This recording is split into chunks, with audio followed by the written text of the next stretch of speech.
Vamos a ver algunos conceptos básicos que requerimos para eh, ir adentrándonos en este tema de currículum y planificación.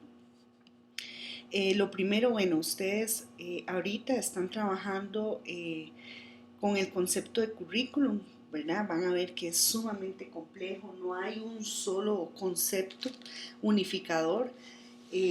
Ustedes van a construir el propio.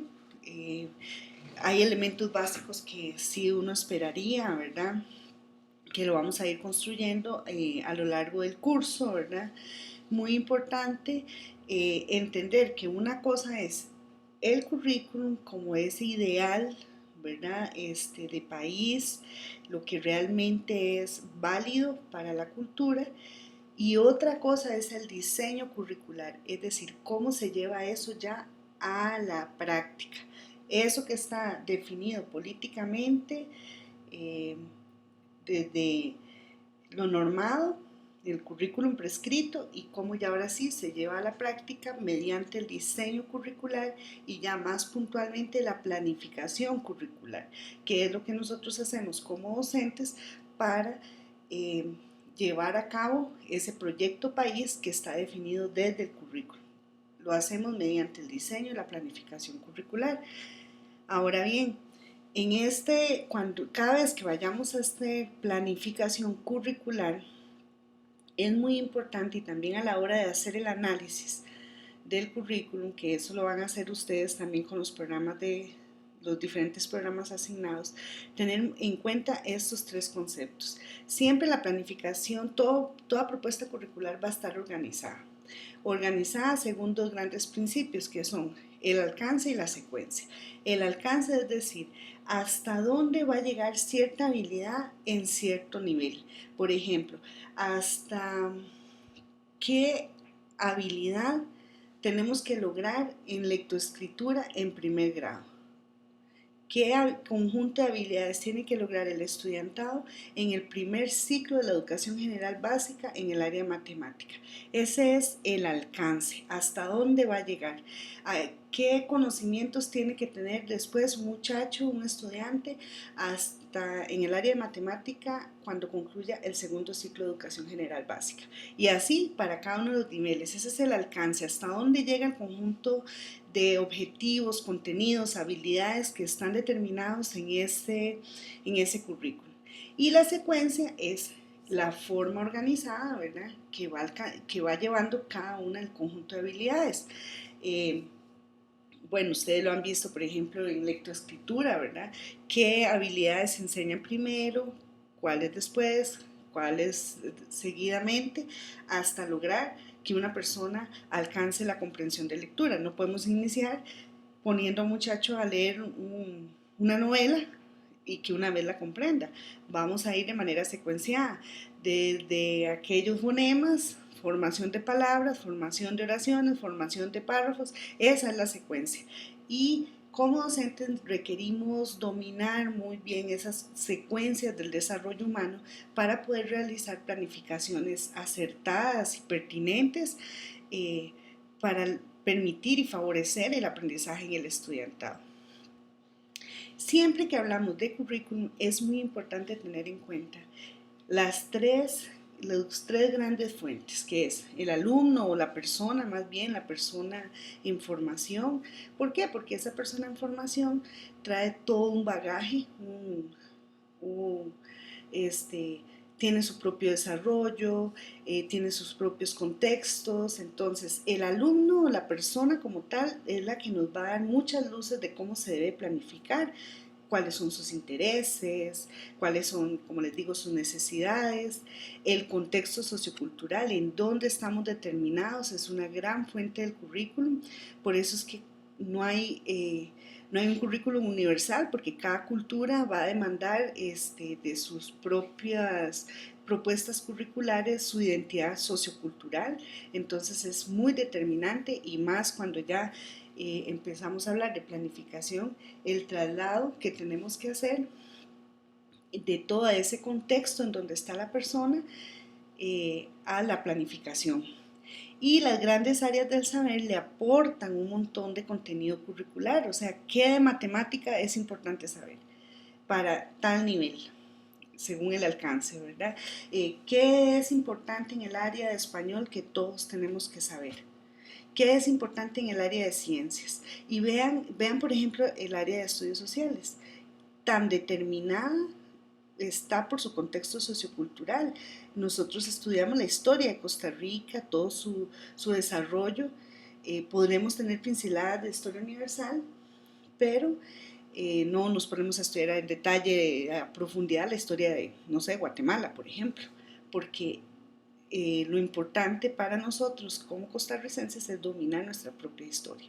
Entonces, esos tres elementos son las fuentes del currículum y que le dan un gran contenido al currículum. Cuando ustedes hagan el análisis de programas, ustedes tienen que ver qué dice ese programa sobre el alumno. ¿Quién es esa persona? ¿Quién está pensando? ¿Cómo es la persona que ve ese programa? Ese es uno de los análisis que ustedes tienen que hacer. ¿Cómo se describe esa persona en ese programa? El contexto sociocultural, cómo es entendido el contexto sociocultural, cómo es también entendida las diferentes áreas del saber, y también dentro de las áreas del saber no solamente están las disciplinas como tales, sino que también está todo el desarrollo en las últimas tendencias en teorías educativas. Por ejemplo, ustedes van a ver que hay programas que ya hablan muchísimo de la neuropedagogía. ¿Por qué? Bueno, porque eso es una nueva ciencia que le aporta mucho al campo educativo y tiene que estar en los programas.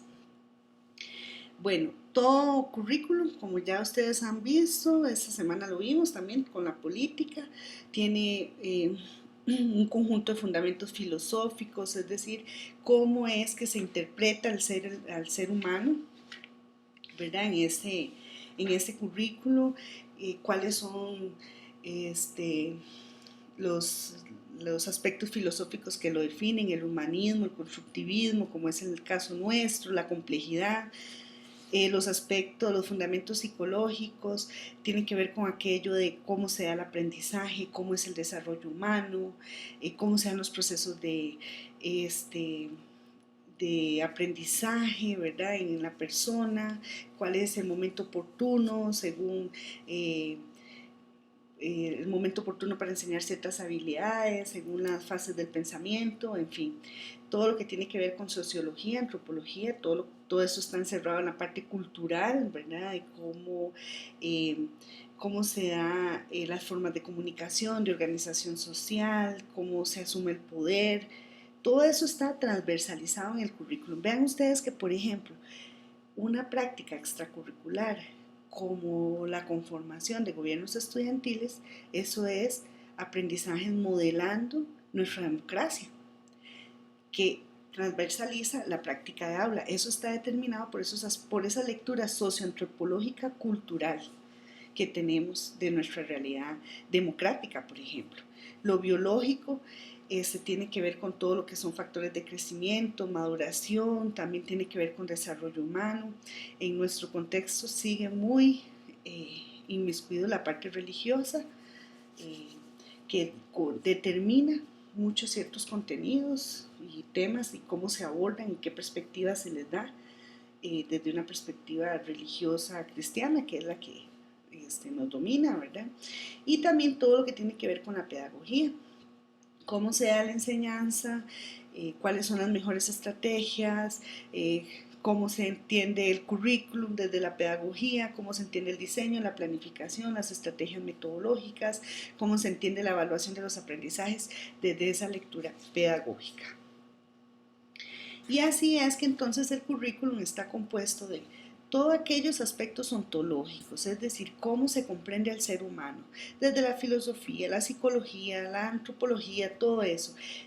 Cómo es el ser humano y cómo es la cultura en la que está inmersa ese ser humano. Todo eso está barnizado por los aspectos axiológicos, es decir, los valores. ¿Cómo se percibe a ese ser humano? Es una persona capaz, que puede realizarse, que puede desarrollarse, es una persona buena con su medio, con sus pares. Todo eso está en lo axiológico, que es específicamente los valores. Y tanto lo ontológico como lo axiológico va a determinar una práctica, es decir, la parte pragmática del currículum, cómo ejecutamos toda esa forma de ver al ser humano, toda esa forma de valorar al ser humano y en su cultura y en su sociedad. Entonces, ¿cómo eso llega al aula? Ustedes sabrán que si nosotros creemos que nuestros estudiantes son personas de bien, que tienen capacidades, que van a aprender, nuestra práctica, nuestra praxis de aula va a ir enfocada a eso, ¿verdad? Va a promover que eso suceda. Efecto contrario, que ese es el efecto de nuestras creencias. Si nosotros creemos que nuestros estudiantes no sirven para nada, imagínense cómo podría ser nuestra práctica. Por eso es que uno espera que la combinación de esos tres grandes factores que definen el currículum nos permita el desarrollo de una educación holística. Y igual, no hay duda que para poder ejecutar bien el currículum es súper necesario que nosotros como docentes tengamos conciencia de nuestras propias creencias. Bueno, y ese currículum tiene funciones internas a nivel social, mantener el status quo, ¿verdad? También en la persona, que sea una persona que está nivelada, que se puede desarrollar, que puede aprender a nivel externo, toda la proyección global que tenemos como sociedad, como cultura, y también que cuando una persona está fuera del país pueda representar la esencia y llevar nuestra esencia como costarricenses. Todo eso está en el currículum. Y finalmente, bueno, es importante tener en cuenta algunas características del currículum, como son esas que están ahí. Siempre hay una dimensión política, como ya lo vimos, tanto político curricular como político educativo. Tiene que ser sumamente flexible para responder a imprevistos. Uno planifica una clase, llega, empieza y cualquier cosa pasa. Ese día llegaron los bomberos a dar una charla sobre la importancia de cuidar del uso del fuego en la casa y ya no pudimos trabajarlo, entonces hay que retomarlo después. Por eso es que es sumamente flexible, interesa que sea parte siempre de un diagnóstico, hay una visión participativa, tiene que estar siempre actualizado y coherente con la realidad. El gran reto es por lo menos llegar a una propuesta multidisciplinaria, que aunque ustedes veían ya desde la política hacia el siglo XXI, nos interesa lo transdisciplinar, pero bueno, por lo menos lo multidisciplinario, es decir, cómo se interrelacionan las diferentes materias. Ese es un gran reto en la planificación docente que vamos a seguir trabajando.